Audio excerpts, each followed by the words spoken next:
બટુક ભૈરવ ભગવાન શિવનું ઉગ્ર અને રક્ષાત્મક સ્વરૂપ છે. શાસ્ત્રોમાં કહેવામાં આવ્યું છે કે ભૈરવ દાદા ભયને દૂર કરે છે અને ભક્તને નિર્ભય બનાવે છે. નિત્ય બટુક ભૈરવના 10 નામોનું સ્મરણ કરવાથી જીવનમાં સુરક્ષા, શાંતિ અને કૃપા પ્રાપ્ત થાય છે. તો કયા છે બટુક ભૈરવના ચમત્કારિક 10 નામ, જણાવશે ગુરુજી પ્રફુલભાઈ પંડ્યા.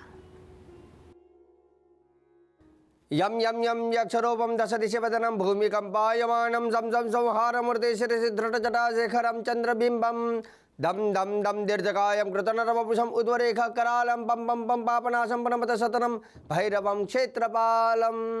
जय भगवान मित्रों, હું છું પ્રફુલભાઈ પંડ્યા. ભક્તિ સંદેશ કાર્યક્રમની અંદર આપનું સ્વાગત છે.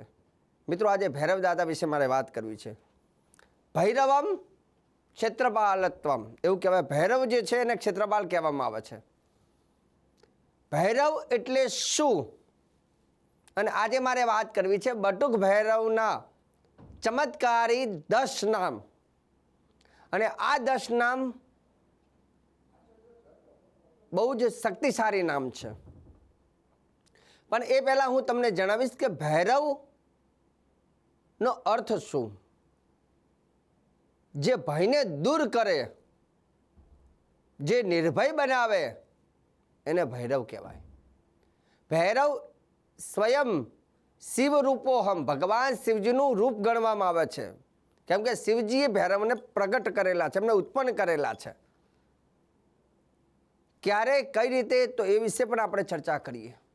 કેમ કે શિવ પુરાણની અંદર ભૈરવની ઉત્પત્તિને લઈને અલગ અલગ કથાઓ છે.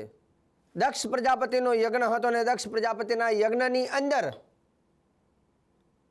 માતા ઉમા જ્યારે જાય છે આમંત્રણ વગર, શિવજી ના પાડે છતાંય અહીંયા માં એ દક્ષ પ્રજાપતિના યજ્ઞમાં જાય છે. અને યજ્ઞની અંદર જ્યારે પોતાના પતિદેવનું અપમાન જોતા, અપમાન સહન ન કરતા, યજ્ઞની અંદર જ્યારે પોતે હોમાયા છે ને તે વખતે એવું કહેવાય કે શિવજી જ્યારે ધ્યાનમાં હતા અને શિવજીને ખબર પડી કે ઉમાએ પોતાનો દેહનો ત્યાગ કર્યો છે, ત્યારે શિવજીએ જ્યારે ઉગ્ર સ્વરૂપ ધારણ કર્યું છે, ત્યારે પોતાના સ્વરૂપમાંથી, પોતાની જટામાંથી ભૈરવને ઉત્પન્ન કર્યા છે, વીરભદ્રને ઉત્પન્ન કર્યા છે, ગણોને ઉત્પન્ન કર્યા છે, અસુરોને ઉત્પન્ન કર્યા છે. અને કહ્યું છે કે જાઓ દક્ષ પ્રજાપતિના યજ્ઞની અંદર જે દેખાય એનો વધ કરી નાખો. અને એવું કહેવાય શિવજીનો ઉગ્ર સ્વરૂપ, શિવજીનો ક્રોધ, એટલે કે ભૈરવ જ્યારે જાય છે ને, અને ભૈરવને જોઈને ત્યાં દેવતાઓ પણ ભાગે છે. કેમ કે શિવજીનું કાળ, શિવજીનું ઉગ્ર સ્વરૂપ એટલે ભૈરવ.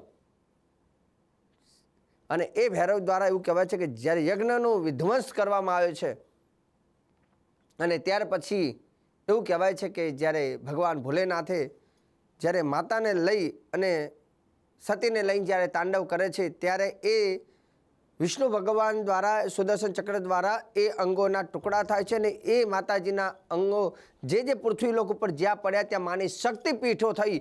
અને એ માની રક્ષા કરવા માટે સ્વયં શિવજી એવું કહેવાય છે કે અલગ અલગ ભૈરવની રચના કરી છે. એટલે જ્યાં જ્યાં માતાજીનું શક્તિપીઠ હોય છે ત્યાં એ રક્ષિતા, એટલે કે માની રક્ષણ કરવા માટે ભૈરવ ત્યાં હોય છે. ભૈરવ એટલે અંગરક્ષક, દેવતાઓના રક્ષક એટલે ભૈરવ. તો ભૈરવના અલગ અલગ ઘણા બધા નામ છે. કાળ ભૈરવ, બટુક ભૈરવ, ભયાનક ભૈરવ, વિશ્વ ભૈરવ, વિશાલ ભૈરવ, મનોપર ભૈરવ, સ્વચ્છત ભૈરવ, ઉન્મત ભૈરવ, રૂરુ ભૈરવ. તો ઘણા બધા જેટલા શક્તિપીઠ છે એટલા ભૈરવની પણ અલગ અલગ નામ છે.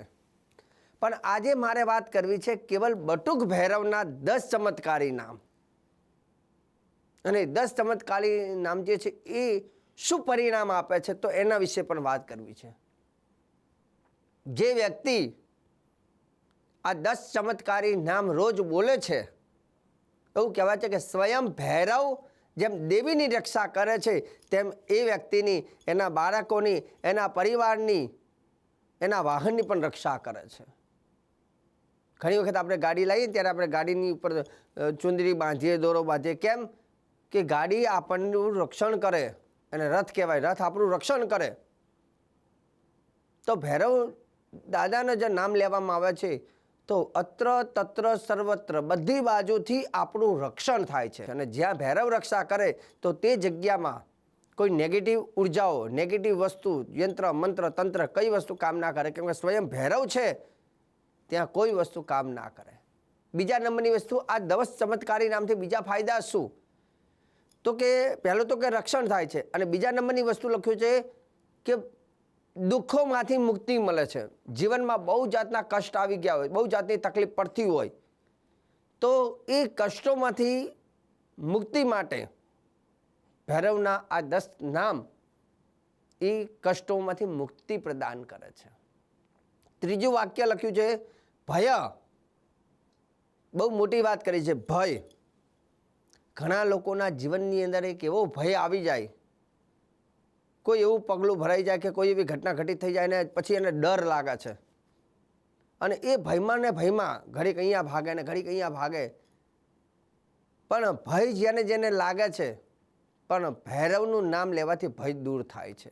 જીવનની અંદર કોઈને કામ ધંધાનો ભય હોય, કોઈને વ્યવસાયનો ભય હોય, કોઈને જીવનનો ભય હોય, કોઈને દરેક વસ્તુનો ક્યાંક ભય હોય, અને ભય હોય છે ને ત્યાં સુધી વ્યક્તિ, જેમ બાળક હોય ને એને ભય હોય ને તો એ ભણવામાં ડરી ડરીને તો એને યાદશક્તિ મતલબ ભૂલી જાય. નિર્ભય બને તો એને સારામાં સારું યાદ રહે છે. એટલે અભ્યાસનો પણ એક ભય હોય છે. તો ભયને દૂર કરે ને એનું નામ ભૈરવ. તો ભૈરવ દાદાના 10 ચમત્કારી નામ કયા છે એના વિશે હું તમને કરું છું. તો શાસ્ત્રમાં એનો શ્લોક લખ્યો છે, કેમ કે હું હંમેશા શાસ્ત્ર પ્રમાણિત જ વાત કરું છું. શ્લોક આ પ્રમાણે છે: કપાલે કુંડલે ભીમો ભૈરવો ભીમ વિક્રમ વ્યાલો પવિતિ કવચી શુલિશૂર શિવપ્રિય એતાની. અહીંયા પહેલા શ્લોકની અંદર 10 નામ આવી ગયા. આજે હું પહેલો શ્લોક બોલ્યા એમાં 10 નામ હતા. હમણાં હું બોલીશ, ફરીથી તમને વિસ્તારથી જણાવીશ. પણ અહીંયા બીજો શ્લોક એવો લખ્યો છે કે આ 10 નામ બોલવાથી લાભ શું થાય? તો અહીંયા શ્લોક એવું કહે છે: એતાની 10 નામાની, આ 10 નામ પ્રાતરુત્થાય પટે. પ્રાતરુત્થાય પટે એટલે સવારે વહેલા ઉઠીને સ્નાન કરીને રોજ ભગવાનની સામે દીવો અગરબત્તી તમે નિત્ય પૂજા કરતા હોય પછી આ 10 નામ બોલવા, એટલે કે સવારના સમયે બોલવા. કેમ કે એનો નિયમ લખ્યો છે કે સાંજે કે બપોરે કે રાતે બોલવાનું નથી લખ્યું. પ્રાતરુત્થાય પટે સવારે રોજ જો 10 નામ બોલવામાં આવે તો ભૈરવી યાતના નસ્ય, જે વ્યક્તિના જીવનમાં બધી યાતનાઓ એટલે કે દુઃખ રહેતી હોય એ બધું નષ્ટ થાય છે. અને ભયમ ક્વાપી ન જાયતે, એ વ્યક્તિના જીવનમાં એને ભય પણ લાગતો નથી. એવા 10 નામ છે. હવે તો 10 નામ જે છે, તો 10 નામનું તમારે કઈ રીતે બોલવા? તો આ 10 નામને આ રીતે બોલવાનું. પહેલું કપાલી કુંડલી ભીમો, તો આપણે શું બોલવાનું? કપાલી નામ છે તો આપણે બોલવાનું ઓમ કપાલ્યય નમઃ. ઓમ કપાલ્યય નમઃ પહેલું નામ. બીજું નામ ઓમ કુંડલ્યય નમઃ. ઓમ કુંડલ્યય નમઃ.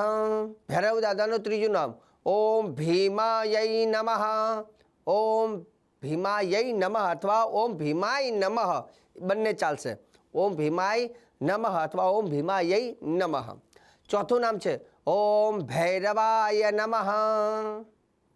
પાંચમું નામ છે ઓમ ભીમ વિક્રમાય નમઃ. ઓમ ભીમ વિક્રમાય નમઃ. ભૈરવ દાદાનું છઠ્ઠું નામ ઓમ વ્યાલો પવિતાય નમઃ. ઓમ વ્યાલો પવિતાય નમઃ. ભૈરવ દાદાનું સાતમું નામ ઓમ કવચ્યય નમઃ. ઓમ કવચ્યય નમઃ. અષ્ટમ કહેતા આઠમું નામ ઓમ શુલિન્યય નમઃ. ઓમ શુલિન્યય નમઃ. નવમું નામ ઓમ શૂરાય નમઃ. ઓમ શૂરાય નમઃ. અને 10મું નામ છે ઓમ શિવપ્રિયાય નમઃ. ઓમ શિવપ્રિયાય નમઃ. તમને એમ લાગશે કે શાસ્ત્રીજી બે વખત કેમ બોલે છે? એનું કારણ એ છે કે સૌથી વધારે મારો કાર્યક્રમ છે ને ઉંમરવાળા વ્યક્તિઓ જોતા હોય. અને હંમેશા હું કહું છું કે જે લોકો આ કાર્યક્રમ જોતા હોય એ લોકોને શાંતિથી બે વખત લખું એટલે કોઈ વસ્તુ રહી ના જાય. કેમ કે રહી જશે પાછા ફોન કરે શાસ્ત્રીજી મારા રહી ગયું. અને મારી ફરજ છે, હંમેશા હું આપતો હોઉં છું. પણ કાર્યક્રમને હું એવી રીતે જ બતાવું છું કે જેથી લોકોને કોઈ જાતનો મનમાં પ્રશ્ન ના થાય. અને નામે શાંતિથી લખાવું છું જેથી તમે લખી શકો. છેલ્લું નામ જે તો ફરીથી કહી દઉં ઓમ શિવપ્રિયાય નમઃ. કદાચ જે રહી ગયું હોય તો જરાક લખી લેજો ઓમ શિવપ્રિયાય નમઃ. તો આ હતા ભૈરવ દાદાના 10 ચમત્કારી નામ. બીજી વાત કહું કે સાથે સાથે ભૈરવ દાદાના 3 એક મંત્ર પણ જોડે આપી દઉં છું, કેમ કે ઘણા લોકોને મંત્ર સાધના પણ કરવી હોય, મંત્રને સિદ્ધ કરવું હોય છે. તો મંત્ર સિદ્ધ કરવું હોય તો તમે એ મંત્રને સિદ્ધ કરવા માટે પણ અમુક મંત્ર હોય છે. તો ભૈરવ દાદાના 3 મહામંત્ર જે હું તમને કહીશ એ પણ તમે લખી લેજો. પહેલો મંત્ર છે રીમ બટુકાય, રીમ લખી લેજો, રીમ બટુકાય આપદ ઉદ્ધારણાય કુરુ કુરુ બટુકાય રીમ. આ ભૈરવ દાદાના જે 3 બીજા મંત્ર જે હતા એમાં પહેલો મંત્ર છે રીમ બટુકાય આપદ ઉદ્ધારણાય કુરુ કુરુ બટુકાય રીમ. ભૈરવ દાદાનો બીજો મંત્ર છે ઓમ ભૈરવાય વમ વમ વમ રીમ ક્ષોમ નમઃ. આ મંત્ર લેવાનો. અને ત્રીજો મંત્ર છે ભૈરવ દાદાનો બમ બટુકાય નમઃ. તો દર્શક મિત્રો, આ હતા ભૈરવ દાદાના 10 નામ અને ભૈરવ દાદાના 3 મહામંત્ર. તો આજના ભક્તિ સંદેશ કાર્યક્રમમાં ભૈરવ દાદાના ઉપાય કહે છે અને આગળ પણ ભક્તિ સંદેશ કાર્યક્રમની અંદર હું પ્રફુલ્લ પંડ્યા તમને અવારનવાર શ્રેષ્ઠ જાણકારી, સુંદર જાણકારી આપતો રહીશ. કાર્યક્રમ જોવાનું ચૂકતા નહીં. મને આપી દો હવે તમે રજા. જય ભગવાન.